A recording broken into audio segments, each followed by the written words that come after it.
దేవుని నామానికి మహిమ కలుగును గాక. నేను మీ శామ్యుయల్ పాల్. ఈరోజు వాక్యం చూసుకుందాం. మార్కు సువార్త 1వ అధ్యాయము 17వ వచనం. యేసు, నా వెంబడి రండి, నేను మిమ్మును మనుషులను పట్టు జాలరులుగా చేసేదనని వారితో చెప్పెను. వెంటనే వారు తమ వలలు విడిచి ఆయనను వెంబడించిరి. 18వ వచనం సెలవిస్తున్నది, వెంటనే వలలు విడిచి ఆయనను వెంబడించిరి. క్రీస్తు వాళ్ళ జీవితంలోకి వచ్చినాక వాళ్ళ యొక్క జీవితం మార్చబడ్డది. మనుషులకు ఉపయోగకరంగా, అంటే దేవుణ్ణి తెలిపే విధంగా, దేవుడు వాడుకునే విధంగా వాళ్ళు మార్చబడ్డారు. మన జీవితంలోని కూడా యేసుక్రీస్తు వచ్చింది.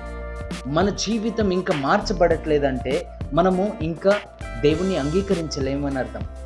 శిష్యులు యేసుక్రీస్తును అంగీకరించారు కాబట్టి వాళ్ళ జీవితం మార్చబడ్డది. మనము దేవుణ్ణి అంగీకరిస్తాం, భక్తిలో ఉందాం, భయములో ఉందాం. దేవుడు మిమ్మల్ని దీవించును గాక. ఆమెన్. షలోమ్.